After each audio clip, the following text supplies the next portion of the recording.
大家好，欢迎来到我的频道塔罗的地狱，我是 Nico 啊。那我们今天要占卜的课题是未来时空的你想对当下的你说的话，给到你们的建议和指引。那在我们面前呢有3组牌，从左到右分别是第一组牌、第二组牌、第三组牌，大家可以根据自己的直觉选择和你们连接最紧密的一组牌。稍后的话我会做出一个解读，那么大家在选牌的过程当中，可以在弹幕上打出领取好运来领取你们的专属好运。好，那我们现在可以开始选牌了。大家好，欢迎来到第一组牌啊。首先我们抽到第一张牌是 Life's Purpose 啊，我觉得这张牌是在告诉你们，未来的你们会找到人生的某种目标、意义或者说使命啊。但是现在的你们可能会有一点浑浑噩噩，可能真正让你们焦虑的不是忙也不是累，而是你们现在没有特别让自己感兴趣的东西，没有特别想爱的人，就是明明知道自己该努力了，但是又不知道往哪里努力啊。它更多的是一种自我消耗，可能是心累啊，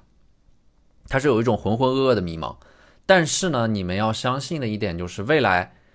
会有一双命运之手推着你们往前走，你们最终还是能够找到自己要做的事情。所以说这一张第9宫啊 Face 啊，我觉得就是未来的你们想要对现在你们想要告诉你们，要对自己有一点信心啊，这种信心其实就是天生我材必有用，你们必然能够找到适合你们的行业或者说用武之地，但是你们要接受，这需要一个过程，它需要时间，它需要一个探索的过程，一个适配的过程，一个兼容的过程。在这个过程当中，你们需要不断的去尝试，不断的去试错。这个过程它同样也是你们要经历和体验的，可能你们不太喜欢这个过程，你们会觉得很煎熬，但是事情的发展，人的发展和成长，它本来就是一波三折的，不可能一步到位，不可能一下子就得到那个皇冠上的明珠，需要你们一点点的去摸索啊，摸着石头过河。所以我觉得这2张牌就是未来的你们想要给现在的你们一些明确的信心，就是你们未来是能够找到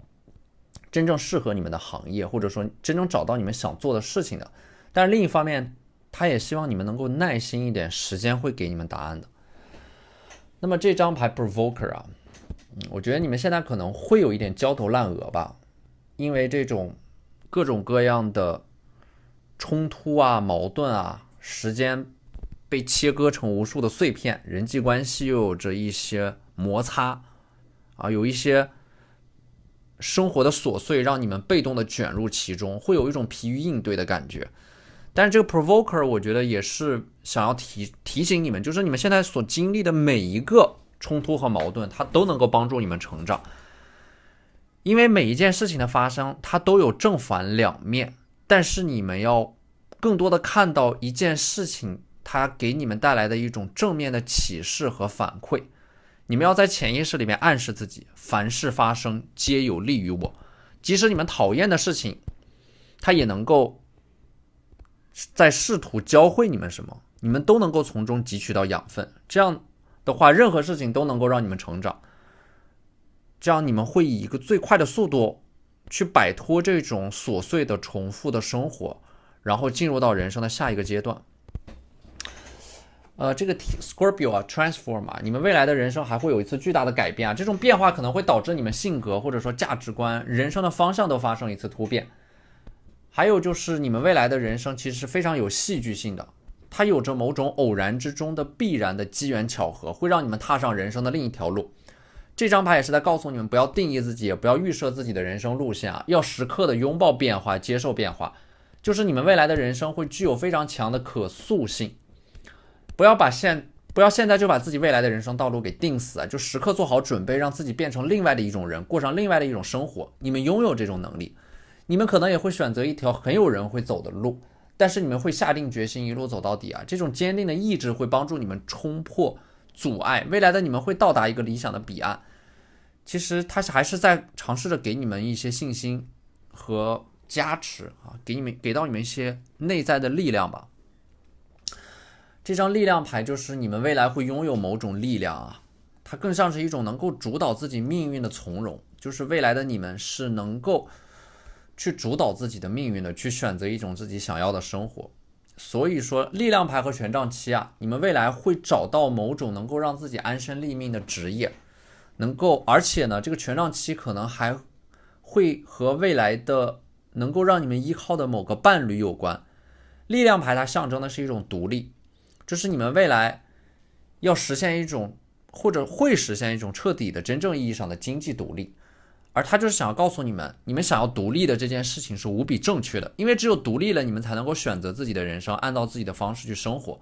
而且很有可能是只有在你们独立之后，你们才能够遇到真正属于你们的、你们想要的爱情。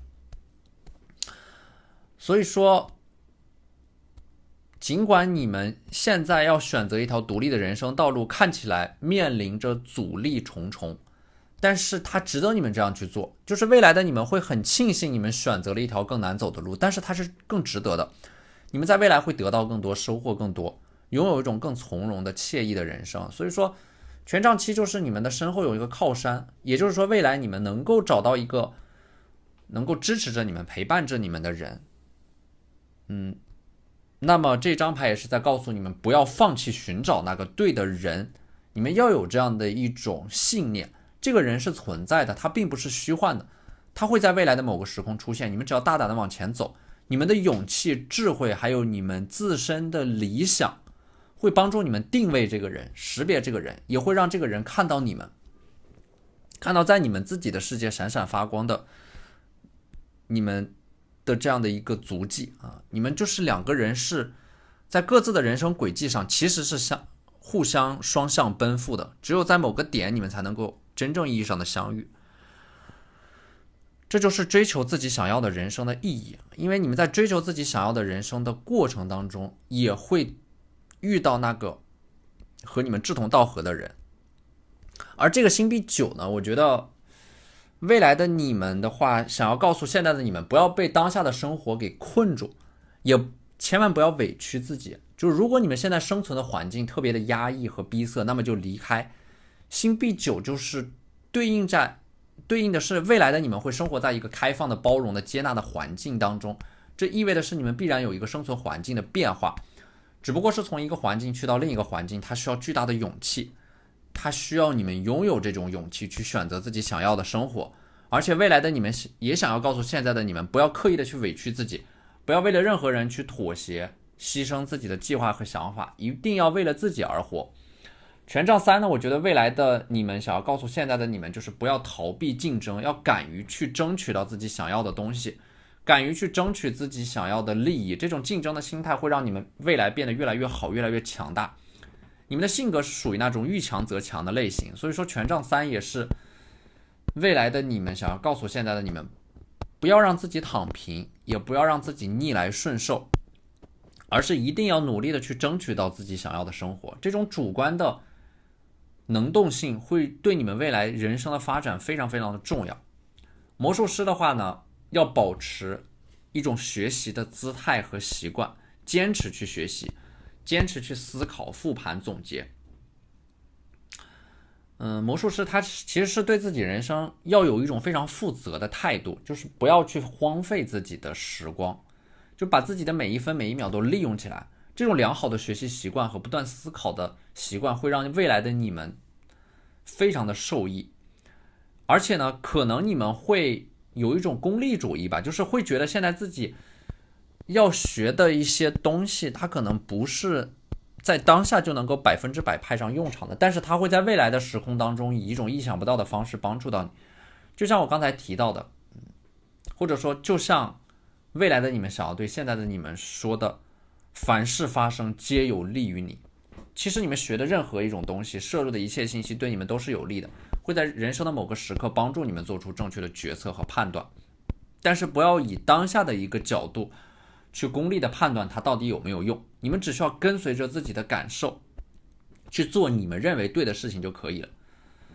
所以说宝剑侍从啊，就是也是在强调这一点，就是你们现在学习的某种微不足道的技能，未来会派上大用场，但是它需要时间的发酵和沉淀。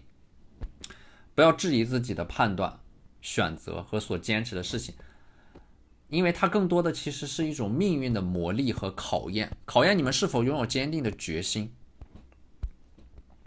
所以说现在你们所经历的一些苦难，其实都会变成你们未来的某种人生的勋章啊，它会成为你们的注脚。宝剑骑士的话，我觉得未来的你们可能会成为一个领导者吧，拥有独当一面的能力和号召力啊，会有一种人格魅力和凝聚力，能够让你们凝聚一群人去做一些真正有价值的事情。所以我觉得这组牌你们未来会成为一个领导者、决策者，或者说资源的分配者和管理者。你们内在有一种生命意志在驱使着你们，鞭策着你们，会让你们最终爆裂开来，是内在的意志的这种种子发芽、生长、开花，最终完整的绽放你们自己。好，那这就是我们这期视频的全部内容了，非常感谢大家的收看。如果你觉得我的视频对你们有帮助的话，可以在我的视频下方留言点赞，或者你们的支持就是我最大的动力。那我们下期视频再见，拜拜。大家好，欢迎来到第二组牌啊。首先，第二组牌的第一张牌是 Creativity 啊，第五宫，它带来的是一种创造力。我觉得未来的你们想要告诉现在的你们，你们要保持自己的那种天马行空的想象力啊，因为可能你们周围的人都会随着时间逐渐的被现实腐化，但是可能只有你们还维持着那种最美好的初心，或者说憧憬。但是呢，这种初心和憧憬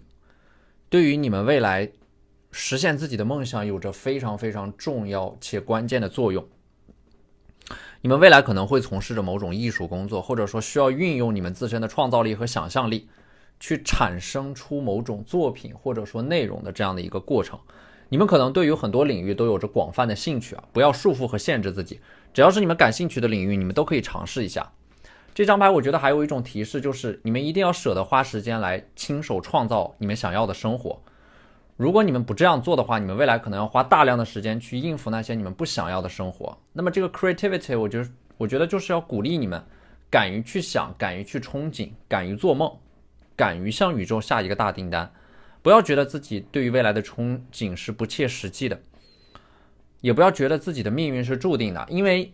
你们不仅仅是命运的承受者，你们也是同样是命运的创造者。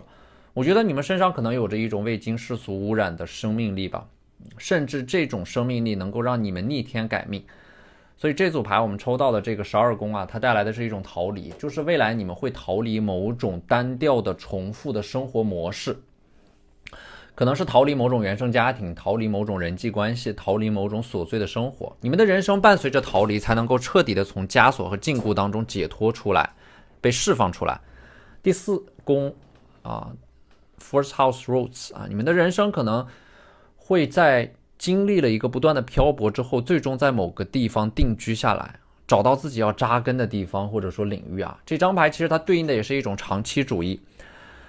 只有厚积才能够勃发。你们要像树的生长一样，不断的向下扎根，你们最终能够达到的高度才越高，然后不断的去积累某种对自身有利的结构性的优势。可能在这个过程当中需要不断的在黑暗当中摸索，不断的在黑暗当中做着某种重复的事情，但是一旦这种优势是可以被积累的，那么这个时候你们的工作就能够让你们，比如说你们的工作能够让你们每天认识到新的人脉，比如说你们的工作每天都能够让你们增长对于某个行业某个领域的认知和见解，能够不断的磨练某种技能。当这种优势它可以被积累，就能够量变产生质变。要做一个长期主义者，短期看淡得失，要从未来10年的角度去规划自己的人生。我觉得这种长期主义可能还是在提醒你们要有一种储蓄的意识吧，应对未来世界的变化和波动的不确定性的风险。我觉得这张牌你们也可以理解成为是从现在开始你们确定的一个目标，未来会成长为一棵参天大树，就是你们现在的一个很小的念头或者说心愿，可能最终会成为你们的事业，你们人生的使命和意义。就是不要低估你们内心当中的那种若隐若现的想法，你们要为此而耐心的耕耘，耐心的等待和收获。所以说你们做的每一件事情啊，一定都是要对自己的长期发展和成长有利的，不要急功近利，也不要急于求成。在做每一件事情的时候，你们都要先问自己一个问题，就是这件事情是否对于我的长期发展是有利的。通过这种方式能够帮助你们克服很多的诱惑和不切实际的想法。第4张牌呢是 Body 啊，我觉得可能说未来的你们想要跟现在的你们说，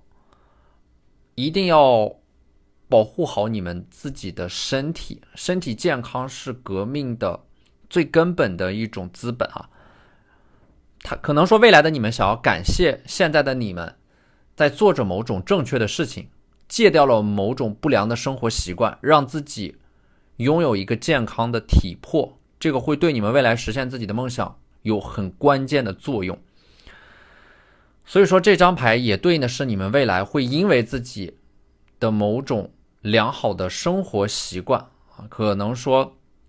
你们在做着一件很辛苦但是对你们身体健康有益的事情，那么这会让你们未来拥有一个非常健康的体魄和良好的形体，它会提高你们的生活质量，给你们的人生带来很多的优势，也暗示着未来的你们会变瘦变美，变得更加的健康且乐观。而宝剑王牌呢，这张牌对应的是你们会经历一次重生，在重生之前会有一个破茧成蝶的过程，这个过程可能会很痛苦很漫长很煎熬，但是你们清楚这个课题是你们不能够逃避的，因为一旦你们逃避了某种课题这个生活它会一次又一次的把你们逃避的这个课题抛向你们，所以说一定要勇敢的去面对它，解决它，只有经历了这个痛苦的过程才能够完成蜕变。可能是需要你们对自己过去的某种行为彻底的否定，对自己过去做出的某种计划推翻重来，某种挫折和打击它也一定是你们的必经之路不要害怕走弯路，因为弯路也是你们必须要走的一段路，它也是一种必经之路。这张正义牌我觉得你们可能会未来会签订某种合同或者说契约吧，未来的你们会成功上岸，进入到某种事业单位，或者说有编制的工作，或者说找到一个能够庇护你们的这样的一个集体和组织，也有可能这张正义牌是你们会和某个人走入到婚姻当中，两个人携手去对抗生活当中的那些荒谬或者说不确定性。这张牌的本质其实它就是要寻求某种合作，它可能是未来的你们想要告诉现在的你们，不要自己一个人单打独斗，要去寻找和你们自身能量所匹配的团体或者说个人，建立这种合作，你们的人生才能够越走越稳，路才能够越走越宽。我觉得可能你们抽到这组牌的你们是那种自尊心很强什么事情都想要自己去解决，什么问题都想自己去克服，但是有的时候借助某种帮助能够帮助你们更快的达到目的一定要有一种借力和借势的思维。权杖骑士的话，你们未来的人生会苦尽甘来的，它这张牌有一点像是那种星星之火可以燎原，哪怕只有一点点的希望，你们都不应该放弃，这是未来的你们想要给现在的你们的一句忠告，就不要放弃任何零星的微弱的希望，只要你们不放弃自己，命运也一定不会放弃你们。节制牌的话呢，你们的人生它其实是会有一个交汇点的，就是在某一个特定的年份，你们的人生会有一个重大的变化，可能在那一个特定的年份里边，你们的事业人格的成长包括收获到人生伴侣都是在那个年份完成的。这张牌就是告诉你们，你们的人生它不是线性的方式成长的，不是说一件课题做好了再做另一个课题，而是同时去做不同的课题，然后这些课题在相互发展协作的过程当中，它会在某个年份全部都爆发，同时爆发出巨大的能量。就不要以一种线性的思维来看待自己人生的成长，你们的人生可能在某个特定的年份会绽放出巨大的能量吧。而且呢，也要有一种全局性的思维吧，就是不要总是想要追求一种局部的最优解，而要从全局的角度去看待你们的人生，必然会在某个时刻绽放。那么星币国王的话，我觉得可能你们要注意的就是未来的你们想要提醒你们，你们未来会遇到一个土象特质的星币国王，摩羯、金牛或者说处女。这个人他拥有某种你们所需要的资源，或者说他在一个很关键的位置上会决定你们的人生走向。你们会经过这个人的提携完成人生的蜕变，因为他有着很强的土象能量，所以说他可能看起来会有一点严厉或者说完美主义，他是一个资源的分配者、掌控者和调度者。你们可能会和他共事，或者说接受他的某种扶持，和他产生某种利益层面的往来和合作。这张圣杯9你们的人生未来可能会有一次重大的交易，这张牌也是想要告诉你们，在3年之内会有一次改变命运的机会出现。当这个机会出现的时候，你们一定要敢于去争取，不要等着那个机会砸向你们。命运只负责给你们洗牌和抽牌，怎么出牌是你们自己来决定的。当这个机会出现的时候，你们能够识别到它，但是能不能抓住这个机会，需要你们拥有过人的勇气和胆识。在别人都选择观望的时候，你们能够果断出手。所以说这张牌是要告诉你们啊，你们的人生有那种需要你们纵身一跃，抓住能够改变命运的机会，但是你们要做好准备，要有一种冒险主义的精神啊，要敢于去承担一些风险啊。那么这张隐士牌啊，就是你们接下来可能还要去蛰伏一段时间啊，但是未来一定会有那个闪光点，让足以闪耀你们整个人生啊。所以说隐士的话，就是要耐住性子，沉下心来去做那些你们认为对的事情，正确的事情。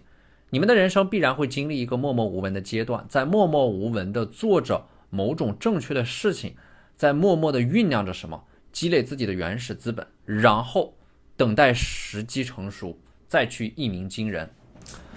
好，那这就是我们这期视频的全部内容了，非常感谢大家的收看。如果你觉得我的视频对你们有帮助的话，可以在我的视频下方留言点赞，或者你们的支持就是我最大的动力。那我们下期视频再见，拜拜。大家好，欢迎来到第3组牌。首先第3组牌我们抽到的这张 Friendship，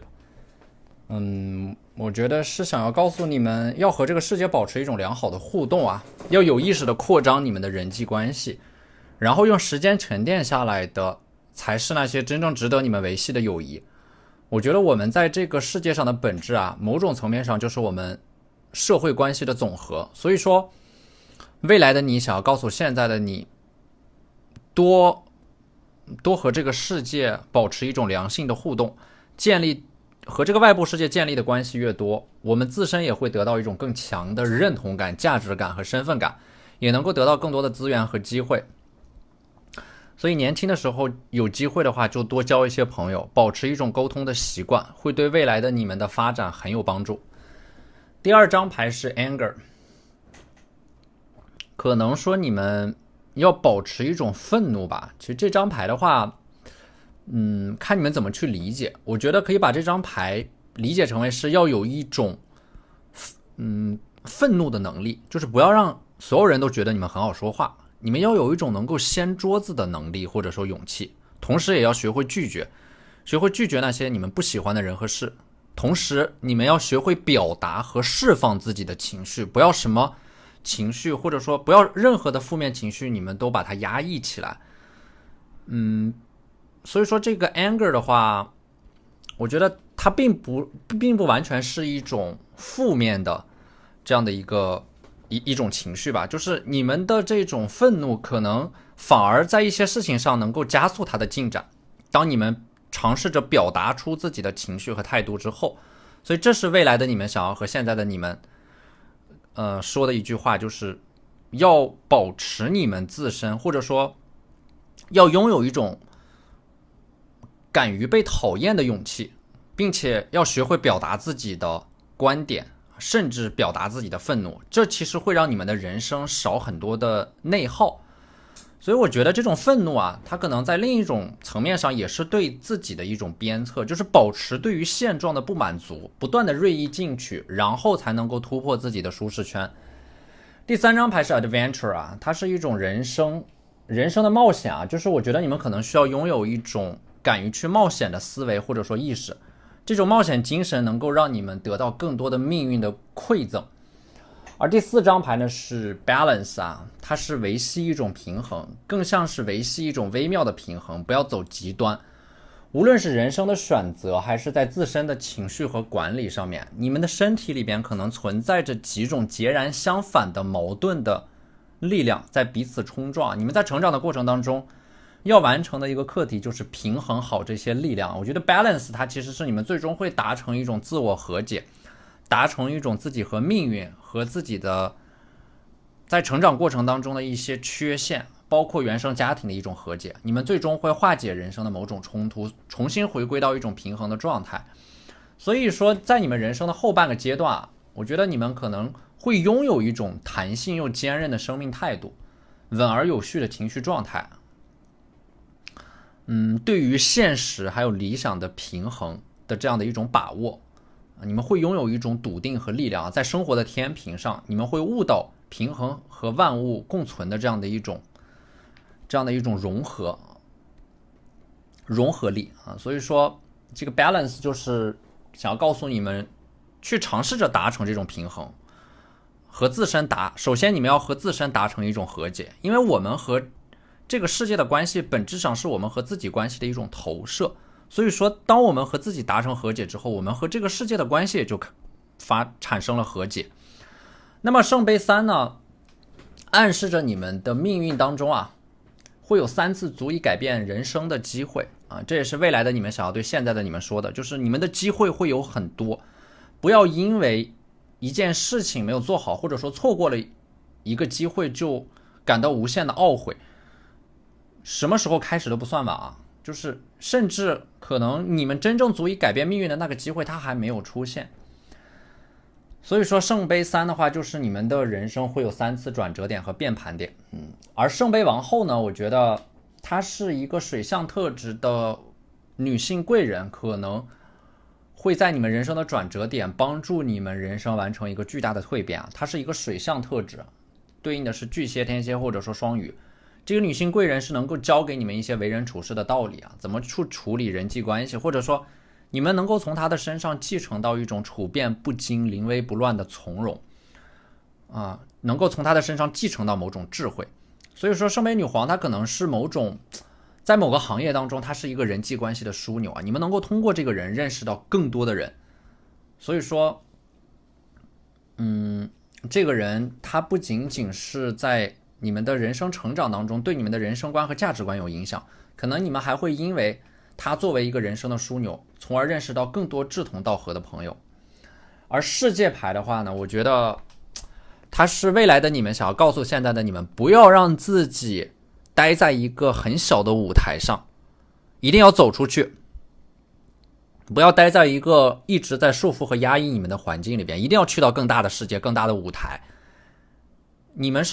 可能说你们是属于那种遇强则强的类型，就是你们去到的舞台越大，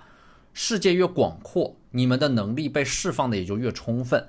不要把自己局限在一个小的范围之内。可能说你们未来做的事情会被很多人看到，你们会变成一个有影响力的行业领袖。星币2的话呢，我觉得可能是你们手上有2颗星币可能是你们现在就要去同时做2件不同的事情，做2手准备。比如说在做自己主职工作之外去做一个副业，然后这2件事情在未来的某个时刻它会产生一个联动和协同的效应。那么这张 Instinct你们要相信自己的直觉和感受，就是你们人生未来的走向和你们内心当中的某种指引和感受是息息相关的。不要预测你们内心当中的指引和感受会把你们带往何处把它当成是一种灵魂的指引，它自然会把你们带到那个你们需要去的地方，你们必将抵达的地方。而第2张牌是 Reputation 就是你们所经营的这种良好形象，在自己未来发展的过程当中会派上大用场。Reputation 它有一个潜台词，就是你们要学会去表现自己，去营销自己。你们的天赋和才华需要被看到，需要一个舞台去释放。不要把自己内在的特质藏起来，一定要相信你们的未来必然会站在舞台的中心上闪闪发光。那么第3张牌是 Ambition 野心我觉得未来的你们想要告诉现在的你们，在实现人生理想的过程当中，你们必须要有一种舍我其谁的霸气，不要拘泥于那些琐碎的现实和细节，要有一种宏观层面的大的格局、气魄和心胸。你们要做的就是超越自己的限制性信念，并且不断的暗示和告诉自己，你们必将成就一番大的事业。一定要拥有一种强烈的目标和信念感，无论外部环境怎样变化，无论你们遇到多少阻力，无论你们有多不被看好，都一定要走下去。这种强烈的信念感会为你们赢得尊重，为你们赢得机会和贵人的赏识，因为你们并不想随波逐流，也不想人云亦云你们并不想成为芸芸众生当中的一份子。那么你们只需要做一件事，就是不再对自己散漫，你应该听从良知的呼唤，成为你自己要记住，你们在实现梦想的过程当中，没有谁能够否定你们。如果说谁在不断的否定你们，或者说打压你们的梦想，那就远离他，因为你们的人生不是为了成为任何的另外一个人，而是最终成为你自己，做你自己，活出你自己。好，那这就是我们这期视频的全部内容了，非常感谢大家的收看。如果你觉得我的视频对你们有帮助的话，可以在我的视频下方留言点赞，或者你们的支持就是我最大的动力。那我们下期视频再见，拜拜。